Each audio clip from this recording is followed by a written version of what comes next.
विद्यार्थी मित्रों, MNJ पटेल माध्यमिक शाळा सूरत भरासा सामाजिक विज्ञान ધોરણ 9 આજે આપણે પ્રકરણ 18 વન્ય જીવન વિશે માહિતી મેળવીએ. ભારત ભૂપૃષ્ઠ અને આબોહવાની દ્રષ્ટિએ ઘણું વૈવિધ્ય ધરાવે છે. આવી જ રીતે આ વન્યજીવોની બાબતમાં પણ ઘણી બધી વૈવિધ્યતા જોવા મળે છે. બરાબર, આપણે અહીંયા ભારતની અંદર વન્યજીવો એટલે કે મનુષ્ય પર આધાર રાખ્યા વગર કુદરતમાં સ્વતંત્ર રીતે જીવતા પ્રાણીઓને વન્યજીવ તરીકે ઓળખીએ છીએ. આવા વન્યજીવો વિશ્વની અંદર જીવસૃષ્ટિની સાનિધ્યમાં 15 લાખ પ્રજાતિથી વધુ પ્રજાતિ જોવા મળે છે. એમાં ભારતની અંદર આશરે 81,251 પ્રજાતિઓ છે. તેમાં 1,230 જાતિના પક્ષીઓ છે. 996 જાતિના સરીસૃપ એટલે કે પેટે ચાલનારા પ્રાણીઓ, જેને સરીસૃપ કહેવામાં આવે છે, એ છે. જ્યારે 210 જાતના ઉભયજીવી પ્રાણીઓ, ઉભયજીવી પ્રાણીઓ એટલે જમીન અને પાણી બંનેમાં રહી શકતા હોય, જીવી શકે છે તેવા પ્રાણીઓ. જ્યારે 398 સસ્તન પ્રાણીઓ, આંચળ ધરાવતા પ્રાણીઓ છે. જ્યારે 2,547 જાતના માછલાઓ છે અને 60,000થી વધુ જાતના કીટકો છે. આ રીતે ભારતની અંદર આ પ્રાણીઓની ઘણી બધી વૈવિધ્યતા જોવા મળે છે. બરાબર, કારણ કે ભારત પ્રાણીઓ બાબતમાં, વન્યજીવોની બાબતમાં બૃહદ જૈવ વૈવિધ્ય ધરાવતા કુલ 8 દેશોમાં 6ઠ્ઠા ક્રમે આવે છે. બરાબર, વિશ્વની અંદર છે. બૃહદ એટલે વધુ પ્રાણીઓ છે જ્યાં જોવા મળે છે એવા 8 દેશો લીધા છે. તેમાં વિશ્વમાં ભારત 6ઠ્ઠા ક્રમે છે, તે આપણને જોવા મળે છે. બરાબર, તો આ રીતે ભારતમાં જંગલ વિસ્તારના પ્રમાણ ઓછું છે, તેની સરખામણીએ વન્યજીવો ઘણી બધી વૈવિધ્યતા ધરાવે છે, તેનો ખ્યાલ આપણને પ્રાપ્ત થતો જોવા મળે છે. હવે આપણે એ જોઈએ છે કે આવા વન્યજીવોની વિવિધ્યતા માટે પ્રાણી ભૌગોલિક પ્રદેશો કયા છે કે જેના કારણે એ વિવિધ પ્રકારના પ્રાણીઓ છે. તો આ ભારતની અંદર વનસ્પતિની વિવિધ લાક્ષણિકતાને ધ્યાનમાં રાખી કુદરતી પ્રદેશો પાડ્યા છે. તેવી રીતે જીવસૃષ્ટિના આધારે પણ પ્રાદેશિક વિતરણ કરી શકાય છે. જીવસૃષ્ટિને તેની લાક્ષણિકતાઓને સામ્યતા અને કોઈ પણ પ્રદેશમાં તેમની વિશેષ ઉપસ્થિતિની વસવાટ જેવા પાસાને આધારે 9 જેટલા પ્રાણી ભૌગોલિક ભાગમાં વહેંચવામાં આવે છે. કુલ પ્રાણીની વૈવિધ્યતાની દ્રષ્ટિએ 9 ભાગની અંદર વિભાજિત કરવામાં આવેલા છે. જેમાં હિમાલય પ્રદેશ, બીજું લડાખ અને શુષ્ક શીત પ્રદેશ એટલે ઊંચાઈ ધરાવતા હિમાલયના જમ્મુ કાશ્મીરના ક્ષેત્રની અંદર આવે છે. ત્રીજો ભાગ હિમાલયનું વનાચ્છિત નીચલું ક્ષેત્ર એટલે જંગલોથી સમૃદ્ધ એવું નીચલા સ્તર પર આવેલું ક્ષેત્ર છે. ચોથો ભાગ છે હિમાલયના વનસ્પતિ વિહીન ઊંચા ક્ષેત્રો જ્યાં વનસ્પતિ ઉગતી નથી એવા બરફાચ્છિત ક્ષેત્રો છે તે હિમાલયના. 5મું ઉત્તરનું મેદાન. 6થું રાજસ્થાનનો રણ પ્રદેશ. 7મું દ્વીપકલ્પીય ઉચ્ચ પ્રદેશ એટલે દક્ષિણ ભારત. અને 8મું સમુદ્ર કિનારો. અને 9મું દક્ષિણ ભારતમાં નીલગિરી ક્ષેત્રનો પહાડી વિસ્તાર.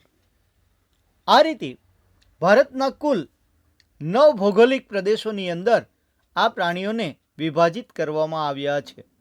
હવે એની વિગતે અભ્યાસ કરીશું. બરાબર.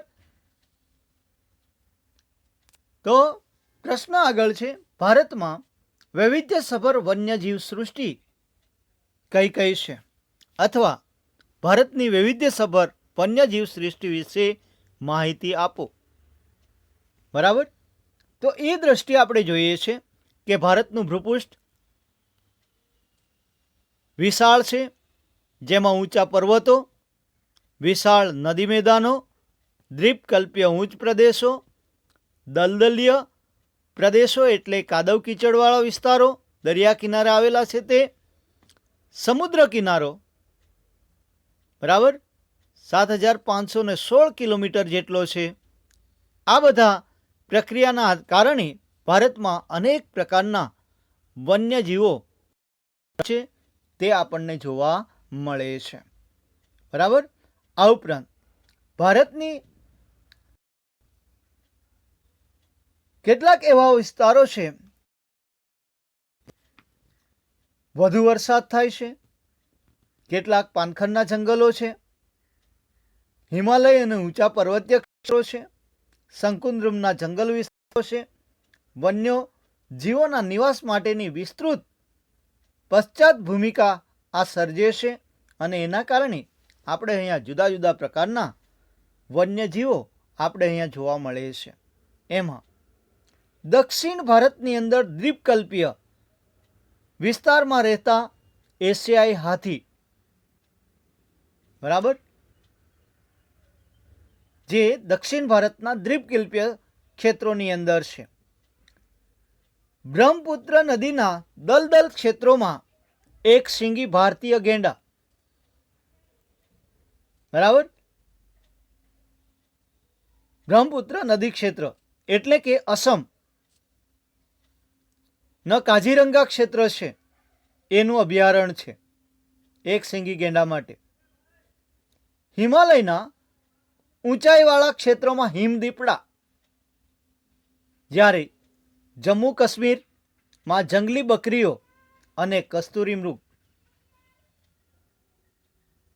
દક્ષિણ ભારતના જંગલોમાં જંગલી ભેંસ ભારતીય બાયસન તરીકે ઓળખાય છે.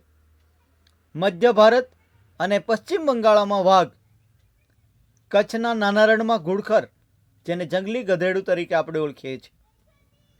મોટા રણમાં જળપ્લાવિત ક્ષેત્રો છે, તેમાં સુરખાબ પક્ષી છે જોવા મળે છે. ઘાસભૂમિના વિસ્તારોમાં લુપ્ત થતા એવા પક્ષી ગોરાટ, ગ્રેટ ઇન્ડિયન બ્લસ્ટાર્ટ તરીકે ઓળખાય છે. તાજેતરમાં વર્ષોમાં પુનઃ હાજરી નોંધાઈ છે, એટલે કે હવે વચ્ચે જોવા મળતા ન હતા, હવે ક્યાંક ક્યાંક આપણને જોવા મળે છે. જળપ્લાવિત ક્ષેત્ર, જેમાં શિયાળા દરમિયાન ઠંડા પ્રદેશોમાંથી અનેક જાતના પાયાવર પક્ષીઓ એટલે મોટા કદાવર, જેને આપણે પક્ષીઓ કહેવાય એવા પક્ષીઓ પણ આવે છે, જે વિદેશી પક્ષીઓ તરીકે આપણે ઓળખીએ છીએ. જેમાં સાઇબેરિયન ક્રેન, પેલિકન, તિબેટિયન બતક, કુંજ, કરકરા વગેરે છે. જ્યારે પશ્ચિમ ઘાટના ગીચ વનોના વિસ્તારોમાં ઉડતી ખિસકોલી જોવા મળે છે. નિકોબારી કબૂતર નિકોબાર ટાપુમાં જોવા મળે છે, જે દુર્લભ છે. કચ્છના અખાતમાં લક્ષદ્વીપ દ્વીપ સમૂહ છે, ટાપુઓ જેને કહીએ છીએ, જે પરવાળાના ટાપુ, દુર્લભ પ્રજાતિ આપણને એ જોવા મળે છે. સસ્તન પ્રાણી પક્ષીઓની સાથે સાથે સરીસૃપોની પણ આપણને વિવિધતા જોવા મળે છે, જેમાં રાજનાગ, સાપ, અજગર, પાટલા ઘો વગેરે જેવી પ્રાણીઓ છે આપણે અહીંયા જોવા મળે છે. જ્યારે સમુદ્ર કિનારો વિશાળ મળ્યો છે. એ સમુદ્ર કિનારો જળ વિસ્તારો છે 42,000 ચોરસ કિલોમીટર જેટલો ખંડીય સાજલી ધરાવતો સમુદ્ર કિનારો છે. કિનારો 7,516 કિલોમીટર છે. બરાબર. તો આવા ક્ષેત્રોના વિવિધ પ્રકારની માછલીઓ છે. દરિયાઈ સાપ, ડોલ્ફિન, શાર્ક, ડુંગાંગ, બરાબર, ઓક્ટોપસ, રંગારા, વ્હેલ, આવી અનેક પ્રકારની માછલીઓ ભારતના આ દરિયામાં પ્રાપ્ત થતી જોવા મળે છે. એટલે તે આપણે જોઈ શકીએ છીએ. બરાબર. આ જ રીતે જંગલ વિસ્તારો ઉપરાંત ખેતી થતી હોય તેવા કૃષિ વિસ્તારોમાં ગૌચર અને પડતર જમીનોમાં શિયાળ, વરુ, નીલગાય, હરણ, નોળિયા, સસલા, જંગલી સુવર, શેળો વગેરે જેવા પ્રાણીઓ છે. આ ઉપરાંત પક્ષીઓમાં કોયલ, પોપટ, મોર, સુઘરી, ઘુવડ, ચીબરી, પીળક, સમડી, કાબર, ઢોરબગલા, આવા વિવિધ પ્રકારના પક્ષીઓ છે જેને વન્યજીવમાં આપણે સમાવેશ કરી શકીએ છીએ. આમ કોઈ એક પ્રકારના પ્રાણી કે પક્ષીઓ નથી. આપણે અહીંયા વિવિધ પ્રકારના આવા પ્રાણીઓ પક્ષીઓ જોવા મળે છે. એના કારણે આપણે કહી શકીએ કે ભારતની અંદર આવા વૈવિધ્યસભર પ્રાણીઓમાં વૈવિધ્યતા છે એમ કહી શકાય. બરાબર.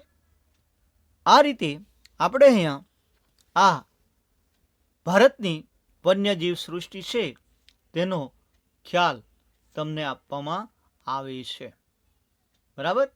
હવે એ પ્રક્રિયાના આધારે આપણે જોઈએ છે કે ભારતની અંદર આ જે પ્રાણીઓ છે તેમાં બીજા કેટલાક ભાગ તમને દર્શાવવામાં આવે છે, જેની અંદર સારસ ભારતમાં જોવા મળતી સૌથી મોટું પક્ષી છે. વિકલ્પના પ્રશ્નની અંદર આ પ્રશ્ન પૂછી શકાય છે. બરાબર. સારસ ભારતમાં જોવા મળતું સૌથી મોટું પક્ષી છે. જ્યારે ફૂલ સૂંઘણો એ ભારતમાં જોવા મળતી સૌથી નાનું પક્ષી તરીકે જોવા મળે. સૌથી નાનું પક્ષી ફૂલ સૂંઘણો ભારતમાં જોવા મળતું દક્ષિણનું બર્ડ વિંગ સૌથી મોટું પતંગિયું છે. Bird wing. બરાબર. જ્યારે ભારતમાં જોવા મળતું સિરસ જેવેલ છે એ સૌથી નાનું પતંગિયું છે. આ રીતે ભારતની અંદર આવા વૈવિધ્યસભર પ્રાણીઓની ખાસિયત છે તે આપણને જોવા મળે છે. બરાબર. અથવા તમને પ્રશ્ન તરીકે આવે કે ભારતમાં વન્યજીવો છે તો આ વૈવિધ્યતા જણાવો. પ્રશ્ન ખાસિયતો પણ માંગે. બરાબર. તો આપણે ટૂંકમાં કે એશિયામાં જંગલોની અંદર જોવા મળતું સિંહ, જે ફક્ત આજે સમગ્ર એશિયામાં, ભારતમાં અને તે પણ ગુજરાતની અંદર સાસણગીરમાં જોવા મળે છે. આ જ રીતે એશિયાઈ દેશોમાં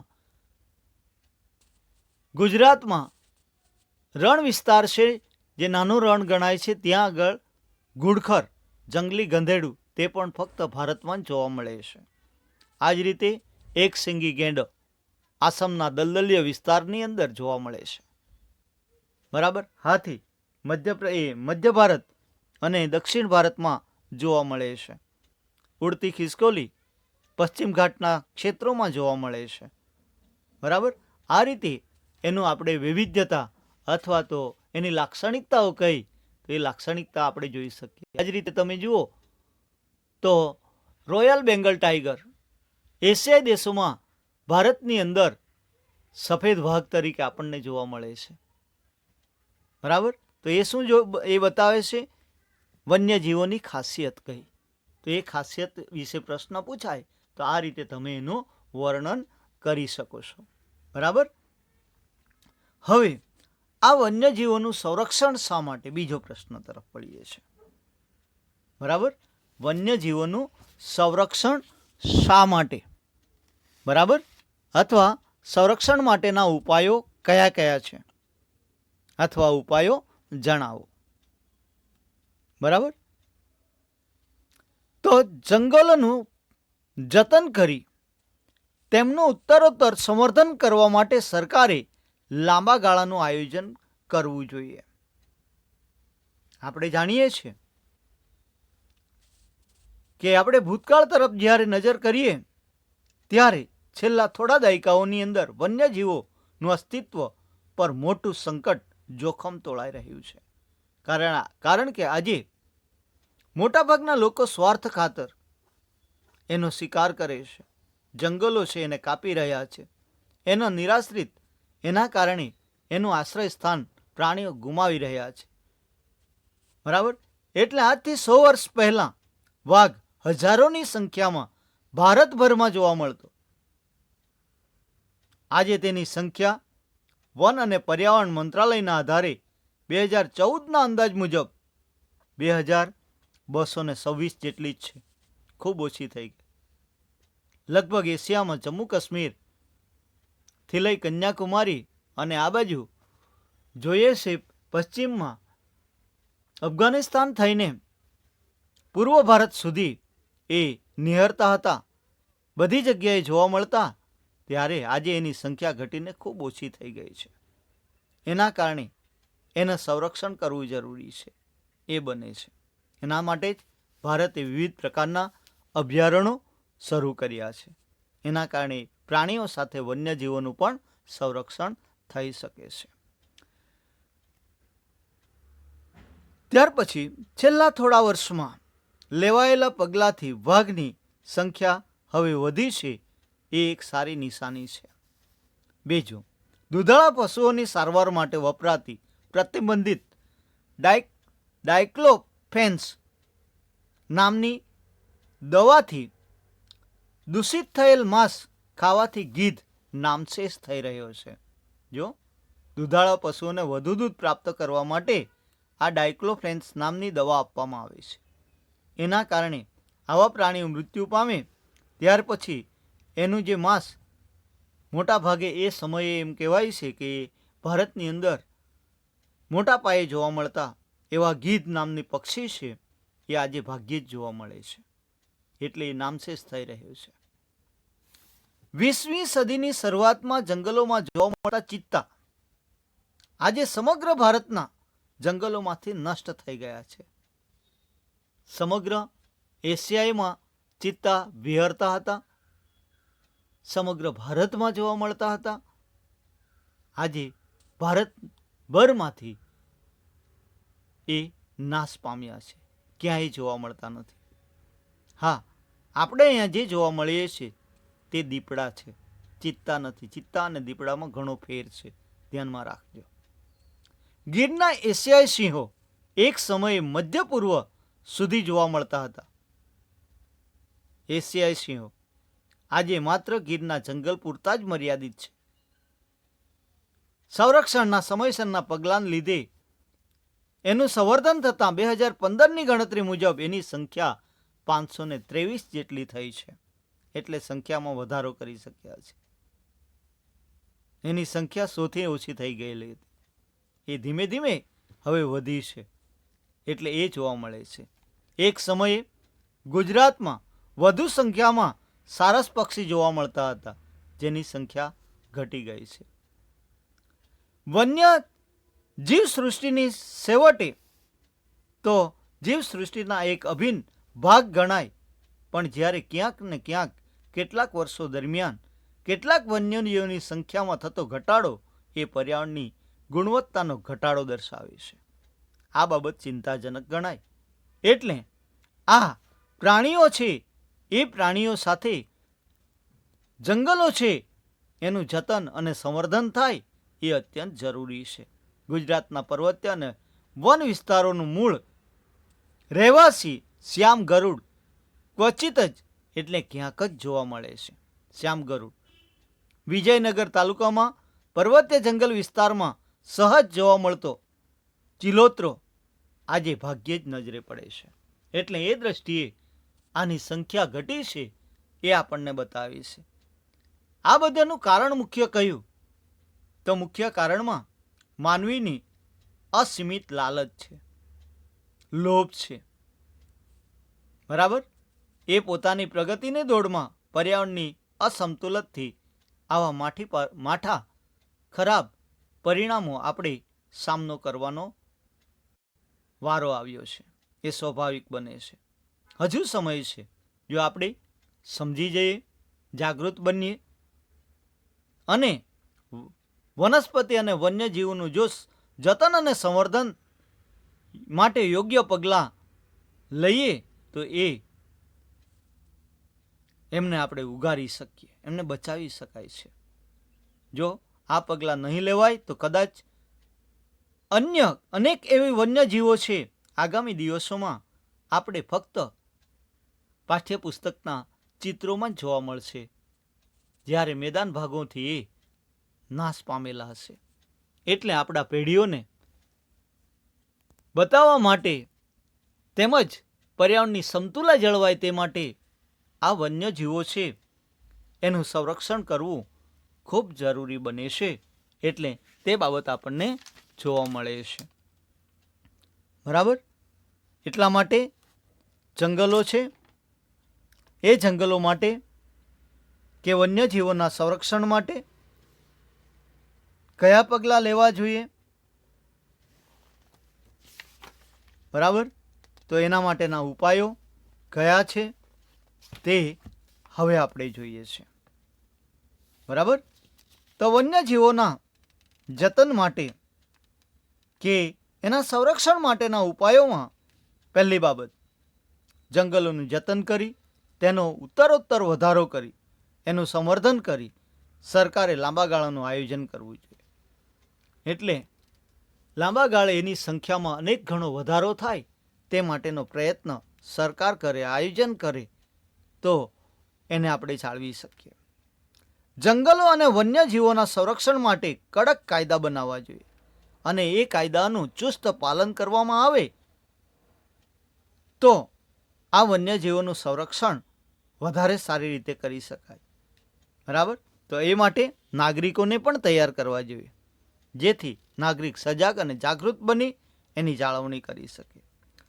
સમાજના સ્વૈચ્છિક સંગઠનોએ પણ આગળ આવવું જોઈએ અને એમણે આ વન્યજીવોના સંરક્ષણને પ્રાથમિકતા આપી તેના માટે જનજાગૃતિના કાર્યક્રમ યોજવા જોઈએ.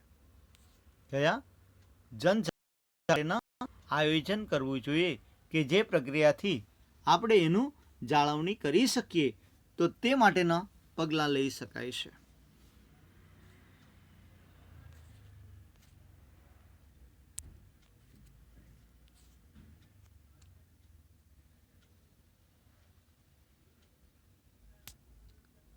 એ માટેનો પ્રયત્ન કરવો જોઈએ. બરાબર? આ ઉપરાંત તમને જોવા મળે છે કે જે વન્યજીવો છે એ વન્યજીવોના સંરક્ષણ માટે જે વન્યજીવોના રક્ષણની સમસ્યાઓને શાળાના પાઠ્યક્રમો સમાવીને ભાવિ નાગરિકોને તૈયાર કરવા જોઈએ. જો આજે લગભગ પ્રાથમિક ધોરણ, ત્રીજા ધોરણથી આ પર્યાવરણને લગતા પ્રશ્નો આવે છે, પાઠ્યપુસ્તકની અંદર સમાવેશ કર્યો છે અને એના આધારે વિદ્યાર્થીઓમાં જાગૃતતા કેળવાય તો એ કારણે એ સમસ્યા હલ કરી શકાય છે. એટલે તે તમને દર્શાવે છે. દેશની વિકાસ યોજનાઓ, ઉદ્યોગો, રહેઠાણો, કારખાના વગેરેનું આયોજન કરતાં પહેલાં પર્યાવરણ અને જીવસૃષ્ટિ પર થનારી સંભવિત અસરોનો અભ્યાસ કરવો જોઈએ અને એની અસર વન્યજીવો પર ન થાય તે રીતે વિકાસ માટેના પગલાં હાથ ધરવા જોઈએ કે જે પ્રક્રિયાથી આપણે એનું રક્ષણ કરી શકીએ છીએ. જંગલોમાં થતી ગેરકાયદેસર વૃક્ષછેદન એટલે વૃક્ષ કાપવાની પ્રવૃત્તિને અટકાવવી જોઈએ. બરાબર? વૃક્ષોના પોલાણોમાં પક્ષીઓ રહેતા હોય તેમજ વૃક્ષોની ડાળીઓ પર તે માળા બાંધે છે. એટલે આવા વૃક્ષોનું પ્રમાણ જળવાય તે માટેનો પ્રયત્ન કરતો. પાયાવર ભટકતા અને જળાશ્રયી પક્ષીઓ માટે તળાવો, ખેત તલાવડીઓ, જળપ્લાવિત ક્ષેત્રોનો વિકાસ કરવો જોઈએ. બરાબર, વેન્ડલેન્ડ જાળવવા જોઈએ. એટલે કે મોટા પ્રમાણમાં આવા પ્રાણીઓના આશ્રય માટે વધુ તળાવો બનાવવા, ખેત તલાવડીઓ સ્થાપિત કરી અથવા તો જળ ક્ષેત્રો ઊભા કરવા, અને એ પ્રક્રિયાથી એ સમસ્યાને હલ કરી શકાય. ખેતરોમાં જે આપણે જંતુનાશક દવાઓ વાપરવાને બદલે જૈવિક કીટનાશકો વાપરવા જોઈએ. બરાબર, જે જંતુનાશક દવાઓથી પક્ષી પ્રાણીઓ એને ખાય એટલે મૃત્યુ પામે, જ્યારે જૈવિક કીટકો છે એની આડઅસર થતી નથી. એટલે એનો ઉપયોગ કરવામાં આવે તો ખેતી પણ કરી શકાય અને આ પર્યાવરણના સમતુલા માટે એવા એ પ્રાણીઓ છે એનું પણ રક્ષણ કરી શકાય છે. વાતાવરણમાં પ્રદૂષણની માત્રા ઘટાડવા માટેના પ્રયત્નો કરવા જોઈએ. બરાબર, તો એ માટેનો પ્રયત્ન થાય. જંગલોમાં દાવા ન લાગે છે અને એ માટે પૂરતી તકેદારી રાખવી જોઈએ. એટલે કે એનું પેટ્રોલિંગ વધારવું જોઈએ, સાવચેતીનું આગત્ર આયોજન કરવું જોઈએ, અગ્નિશામક યંત્રોની યોગ્ય વ્યવસ્થા કરવી જોઈએ, જેના કારણે આગ લાગે તરત તેને બુઝાવી શકાય અને જંગલોનો વિનાશ અને પ્રાણીઓનું એને આપણે રોકી શકીએ છીએ. આ ઉપરાંત જંગલ વિસ્તારો વધારવા માટે જંગલ વિસ્તાર જે લોકો છે એને પુનઃ પ્રાપ્ય સાધનો આપવા જોઈએ, જેથી જંગલો કાપતા અટકે અને તેની જગ્યાએ સૌર ઉર્જા, પવન શક્તિ ઉર્જા, બાયોગેસ એનો વપરાશ કરે તો એના કારણે જંગલોનું પ્રમાણ પણ જળવાઈ શકશે અને લોકોની જરૂરિયાત પણ પૂરી કરી શકાશે. તો એ માટેનો પ્રયત્ન કરવો જોઈએ. બરાબર, તો આ બધા કયા વન્યજીવો છે એને જતન માટેના ઉપાયો કયા, તો આ બધા ઉપાયો હાથ ધરવા જોઈએ. એટલે એ પ્રક્રિયા આપણને જોવા મળે છે. બરાબર, તો એ આપણે જોઈ શકીએ છીએ. હવે આપણે અહીંયા જુદા જુદા પ્રકારના અભયારણ્યો અને રાષ્ટ્રીય ઉદ્યાનોની રચના કરવામાં આવી છે. બરાબર, તો એ અભયારણ્ય ક્યાં આગળ કયા છે તેને થોડોક સમજવાનો પ્રયત્ન કરીએ. બરાબર, તો અભયારણ્ય છે, એમાં અભયારણ્ય એટલે શું આ પ્રશ્ન થાય તો એક સામાન્ય બાબત છે જેના માથે વિનાશનું જોખમ હોય એવા વન્યજીવોના સંરક્ષણ અને સંવર્ધન માટે સુરક્ષિત કરાયેલા વિસ્તારને અભયારણ્ય તરીકે ઓળખવામાં આવે છે. તેમાં વન્યજીવ સૃષ્ટિ અને પર્યાવરણ બંનેનું રક્ષણ કરવામાં આવે છે. ત્યાં વૃક્ષછેદન પર કડક નિયંત્રણો અને પ્રાણીઓનો શિકાર ઉપર પ્રતિબંધ મૂકવામાં આવેલો હોય છે, જેને અભયારણ્ય તરીકે ઓળખવામાં આવે છે. બરાબર, એટલે એ આપણને જોવા મળે છે. બીજી બાબત એ તમને આપું છું, તો આવા જે અભયારણ્યો છે એ અભયારણ્યોમાં અને રાષ્ટ્રીય ઉદ્યાન તરીકે પણ ઘણા આવે છે, જેની અંદર કયા વન્યજીવ કયા પ્રાણીઓ રહે છે તેની થોડી વાત કરીએ. તો એક કાઝીરંગા આપ્યું છે, અસમ, ગેંડા, જંગલી ભેંસ અને હરણ ત્યાં આગળ જોવા મળે છે. થરનું રણ રાજસ્થાનમાં આવેલું છે, એમાં રણનું વરુ, રણ બિલાડી અને ઘોરાડ જોવા મળે છે. કાન્હા મધ્યપ્રદેશમાં આવેલું છે, જેમાં વાઘ અને સાબર છે. ગીર રાષ્ટ્રીય ઉદ્યાન ગુજરાતની અંદર છે, સિંહ, દીપડા અને ચિતલ માટે જાણીતું છે. વેળાવદર કાળિયાર રાષ્ટ્રીય ઉદ્યાન છે, ગુજરાતની અંદર આવેલું છે, સૌરાષ્ટ્ર વિસ્તારમાં. એમાં કાળિયાર, વરુ, ખડમોર અને ઘોરાડ નામનું પક્ષી જોવા મળે છે. 6 કેવલાદેવ ભરતપુર રાજસ્થાનમાં છે. બરાબર, તો એ માટે પક્ષીઓમાં પાયાવર અને સ્થાનિક કક્ષાના પક્ષીઓ જોવા મળે છે. પક્ષીનું અભયારણ્ય છે. આપણે અહીંયા ગુજરાતમાં નળ સરોવર છે, એવી રીતે કેવલાદેવ રાજસ્થાનમાં આવેલું છે. બરાબર, બાંદીપુર કર્ણાટકમાં છે. હાથી, રીંછ, સુવર, જંગલી બિલાડા માટે જાણીતું છે. દચીગામ જમ્મુ કાશ્મીરમાં છે. હામુર કશ્મીરી હરણ અને કસ્તુરી મૃગ છે તે જોવા મળે છે. અને કોર્બેટ એ હિમાલયની તળેટીમાં આવેલું છે. આપણે અહીંયા લગભગ ઉત્તરાખંડ છે, એ ઉત્તરાખંડ રાજ્યમાં આવે. વાઘ, હાથી, દીપડો અને હરણ નામના પ્રાણીઓ જોવા મળે છે, એટલે તે આપણે જોઈ શકીએ છીએ. બરાબર. આ જ રીતે બીજું આવે છે રાષ્ટ્રીય ઉદ્યાન એટલે શું. જેમ અભયારણ્ય એટલે શું, એવી રીતે રાષ્ટ્રીય ઉદ્યાન એટલે શું.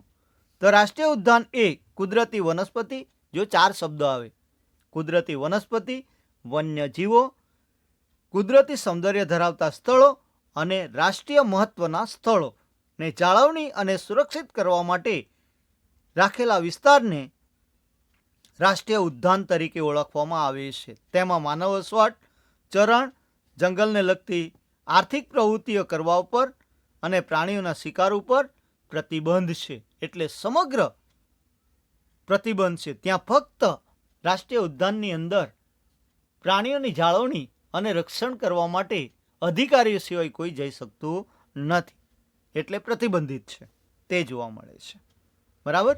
એટલે એ રીતે આપણને જોઈ શકાય છે. અને ત્રીજી બાબત આવે છે જૈવ આરક્ષિત ક્ષેત્રો. જૈવ આરક્ષિત ક્ષેત્રો એમાં લોકોના સહયોગથી અધિકારીઓ અને સંશોધન કરતા જે વૈજ્ઞાનિકો છે એ બધાના સહયોગથી વન્યજીવોનું સંરક્ષણ કરવામાં આવે છે, જેને જૈવ આરક્ષિત ક્ષેત્રો તરીકે ઓળખીએ છીએ. બરાબર. તો આપણે અહીંયા આવા જે અભયારણ્યો જે છે એની સંખ્યા 503 છે. રાષ્ટ્રીય ઉદ્યાનો 102 છે. 14 જેટલા જૈવ આરક્ષિત ક્ષેત્રો છે તે જોવા મળે છે. જ્યારે ગુજરાતમાં 22 અભયારણ્યો, 4 રાષ્ટ્રીય ઉદ્યાનો અને 1 જૈવ આરક્ષિત ક્ષેત્ર આવેલું છે. આ રીતે આપણે અહીંયા અભયારણ્ય, રાષ્ટ્રીય ઉદ્યાન અને જૈવ આરક્ષિત ક્ષેત્રોની રચના કરવામાં આવી છે, તેનો ખ્યાલ આપવામાં આવ્યો છે. બરાબર. તો આજે આટલી માહિતી આમાં રાખીએ છીએ. બાકીનું બીજે વિભાગમાં આપણે એની જાણકારી, માહિતી મેળવશું.